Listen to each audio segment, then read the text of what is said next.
What's up, tribe? How you guys doing? Go ahead and hit that subscribe button. I hope you like this video. This is Love and Hip Hop Family Reunion or Family Reunion Love and Hip Hop, child, whatever. It's the Family Reunion Love and Hip Hop. Okay, they are down to the San Diego. So we open up this episode. We are still talking about what happened with Bobby Lights, Erica Mena's friend down to the Miami. And basically, to make a long story short, Erica Mena's friend was trying to fight. Well, Bobby's friend was flirting with Safari, or Safari was flirting with her, and Erica's friend saw what was going on and started fighting the girl. Bobby tried to break it up, and his ass got swung on, and he got assaulted, hit, whatever word you want to look for. And when Erica found out, Erica made a comment under the post. It was like, girl, tag me in when you want me to send the money or where I need to send the money. Anybody with 2 cents would know that she didn't pay that woman to whoop that ass, but she was like, I'm going to pay you for your trouble. Like, that was an after of the fact, now I set it up. But, of course, Bobby is in his feelings about it because Bobby is like, you know, that's messed up because I would never do that to you, blah, blah, blah. And I didn't have nothing to do with that. It was just my friend that was there, blah, blah, blah. So, they're having game night. But unfortunately, because it is lightning outside, they can't continue to film outside. And they end up having to sort of cancel game night. But Bobby was like, Erica, let me talk to you because I kind of feel like you owe me. Well, I mean, he didn't say that part. So they sit aside to talk. And it's Bobby, Zell's, Jonathan, and Erica. Now, Bobby's thing was, I would prefer this to be a one-on-one conversation. But hell, since they didn't, clearly you want them here, I guess we can go ahead and talk about it. And so they end up having the conversation. And Erica explains, listen, at the end of the day, me and Safari going through what we're going through, yes, but we are still married. And I just feel some kind of way when I see him out here in these streets with other women. And yes, my friends are going to have my back. My friends are going to be ride or die. And they going to feel some kind of way when they see it too. And so at the end of the day, you know, I don't have no beef with you. I'm not angry with you. I'm not mad at you because at the end of the day, Safari know he married. So whether your friend was flirting with him, whether it was some stranger, the bartender, whoever, that's on Safari. And so I don't have no beef with you. I'm sorry that what happened. But please know that I didn't send nobody to come and fight you. Like, that's not even what happened. So they made up. They cleared the air. And Bobby was like, I mean, because she postpartum and she just had 2 babies, I'm going to go ahead and forgive her.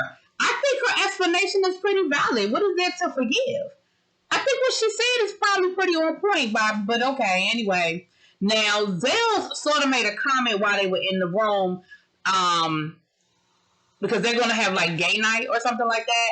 And Erica was like, well, don't forget, I'm gay too. Make sure you invite me. And Zell was like, I ain't gay no more. I'm straight now. And they were like, what? He was like, cuz I want a wife, I want kids, I'm straight. And he made a comment to Jonathan about you being gay or you being too gay or something to that effect. So that is setting up a whole situation that we're going to get to in a second. Now, while this is going on, we see Amina and Tara having a grown folk conversation. And of course, they're rehashing their history and how they got here. The fact that Peter was still living with Tara while he married Amina and that whole situation. But where they are now, how they in a really good place. They're all co-parenting. Everything is cool. Now, Amina says, listen, my divorce papers finally came through, baby, and I'm going to have a divorce party. And we're going to do it right here at the resort. And Tara was like, well, I ain't get invited to the wedding, but can I come to the divorce party? And Amina was like, you sure can. You absolutely can. So I'm glad to see the grown women being grown about grown folk stuff, okay? I can respect that. It ain't the easiest situation, and some people wouldn't be able to do it. But I can respect the fact that they have figured it out, okay? So the next morning, Booby is in charge of the event. He's doing field day. He's like, remember when you was in school and you used to have field day? Him and Sin. Oh my gosh, that is great. Yes, I remember that. We used to have so much fun. Oh my goodness, oh my goodness. So it's field day. Now we have Erica, Yo-Yo, Brooke, and Mimi down at the pool. They're sort of talking. And they're talking about infidelity. You know, they're talking about Erica's. Because Yo-Yo was like, oh my gosh, Erica, I cannot believe you and Safari aren't together anymore. And Erica's kind of like, yeah, you know, this is what it is. It is what it is. This is what it was. And then they talk about Mimi. And she was saying how it took her a long time to get to a good space with Stevie. And they flash back to season 1. And Mimi was like, look, When we first met Jocelyn, Stevie told me the same thing he told all of y'all, that his artist. She said, I didn't find out that Stevie was cheating on me with Jocelyn until Monday nights on VH1 like the rest of y'all. Like, I didn't know until I saw the show. Because I didn't know it was being, I didn't know that I was a joke. And so she said it took a long time for her to get past it and get over it. She said, but at this point, her and Stevie are in a better place, and it's really just about co-parenting. Brooke said, listen, Marcus cheated on me when I was on bed rest pregnant with our child. Now, personally, I feel like she's in too good of a space for this because, mind you, that child is not that old. I mean, we're talking about the daughter is a couple of years old, and she seemed to be in a really good space about it. She was like, I mean, it's not that I'm not angry. It's not that I wasn't angry, but it happened. We worked through it, but he absolutely did cheat on me. And so Erica was just talking about the disrespect and just, how far things have gone with her and Safari and just the things that have happened and the level of disrespect. We talked about the fact that them being in the, her being in the NICU and him down in Miami partying, that whole thing. So that came up again. So then we see Amina and Peter talking. He brings her some coffee. They out. She was doing some yoga. He went to go talk to her, and they had a decent conversation. And they were talking about the whole thing with Cisco and how her and Cisco, they hung out a little bit. We found out that they made out. She said they ain't had sex. She said nothing worth talking about. Now, I don't know if they ain't had sex or that the sex wasn't good, because she said nothing worth talking about. So to me, that don't mean y'all didn't have sex. That just mean that the sex might not be worth talking about. I mean, those are two different statements. But come to find out, Cisco is still flirting with Amina and Rip. And, Peter is like, listen, we ain't been in a good space since I found out about the whole thing. And the fact that he is still flirting with you is not cool. Like, I'm not here for it, and I'm not cool with it. But she tells him, don't worry about it. It is what it is. Like, it's not that deep. Don't get upset about it. But, of course, Peter don't like it. And I can agree with that. He's like, it's just a violation. You just crossing lines. Like, you don't do that. She tells him about the divorce party, and he's actually with it. But I feel like he still got some feelings for Amina. I don't know if it's just the one that got away kind of feelings, or if it's really feelings kind of thing. Rich is still flirting with damn Erica, child. I'm gonna see how bold he is to flirt with Erica when Safari get there. That's all I'm gonna say about that. But anyway, Booty shows up with the t-shirts to get ready for game day. We have the purple team, the yellow team, the blue team, and orange. Is it the orange team? Anyway, don't matter, child. So they're on the bus going because the games are down at the beach. So they get on the bus to go to the beach. And on the bus, the whole gay conversation comes up again because Zell says something about you too gay for me, or why you so gay, or something to that effect. And Jonathan was very offended by that because he was like, listen, I worked my whole life to be proud of who I am. He was like, I'm gay, I'm out, I'm proud, I'm feminine, I am all those things, and I'm Puerto Rican. And he was like, and I'm proud of all of that, and I wouldn't change none of it. And he said, you're black. What if somebody told you acted too black? Like, what is that? And so Zell was like, he was offended by that. Because he was like, what you mean? Like, I can't take my blackness off. Like, I'm black all day, every day. I can't take my blackness off.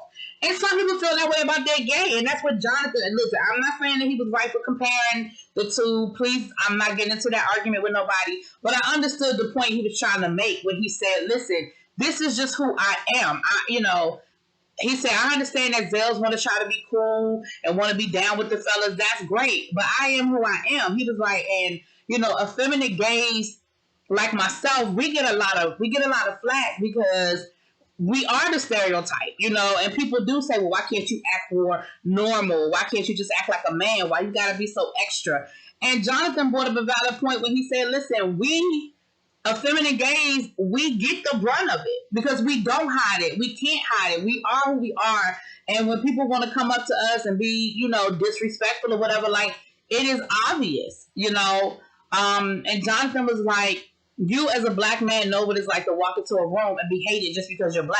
But me as an effeminate gay, I deal with that too. I walk into a room and I'm hated because I am the stereotype, And Zales was offended, so him and Zales sort of got to it. And so the rest of the day, Jonathan was upset because he felt like, Zales was he felt offended by the fact that Zales was coming for him for being gay, being openly and effeminate gay. And so I feel like that's going to be something that's going to carry on for a couple of episodes because Jonathan is a dog with a bone. And I'm not saying he's wrong, y'all, but I'm just saying the rest of the day, that's what Jonathan was talking about, okay?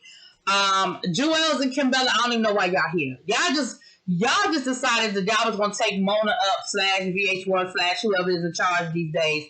Take them up because we know it ain't Mona no more. But y'all just decided y'all was going to take them up on an all-expense paid vacation down to San Diego for 2 weeks. Because I don't even know why y'all here. Okay? But we'll see if they do something later on in these episodes. But anyway, we're playing these games. Everything is cool and everything is everything. And then Safari pulls up. And immediately we see Erica, looking real sad, looking real melancholy. And here's where I can appreciate where friends come in. Because Shekinah, as soon as she saw it, Shekinah walked right up to Erica and was like, "What's wrong, friend?" And Erica was honest and said, "Listen, I'm just kind of in my feelings. I'm just kind of dealing with some things." And she said, "Don't feel sad. It is what it is, girl. But I'm gonna sit here with you." And then Mimi came over, and Mimi was like, "Girl, I got you. It's okay. Like, don't let yourself, just don't let yourself get upset. I'm with you. I'm with you." And so I can appreciate that her friends had her back. Like her friends were there for her and had her back in that moment. The other thing we see Mr. Cisco wanting to make things right with Sin. He was saying how, he really wants to talk to her, because basically back in the day, he thought they was working on a relationship and he did some stuff for her studio-wise, whatever. And when he realized she wasn't interested in a relationship, then he got real bitchy about it. And now all of a sudden he want to charge her for stuff he said he was going to charge her for. And Mimi was like, "Well, listen. It should have took you 6 years to decide to have this conversation. But just pull her aside and just do what you got to do." And he's like, "Well, I see that, she got a whole man over there now talking about Booby. And I just don't know, how I should approach it or whatever." And Mimi was like, "Don't worry about Booby. Like, do you. Don't worry about that. You do you. Because you need to apologize to her. And it doesn't matter whether she's cool with Booby or whether she's dating him or that's her man or whatever. It's your conversation with her is separate, and it's about making something right that you should have done a long time ago." I know that's right, Mimi. I know that's right. And that's pretty much what happened with this episode, child. So y'all let me know what y'all think. We'll be back next week. I'll talk to y'all later. Peace.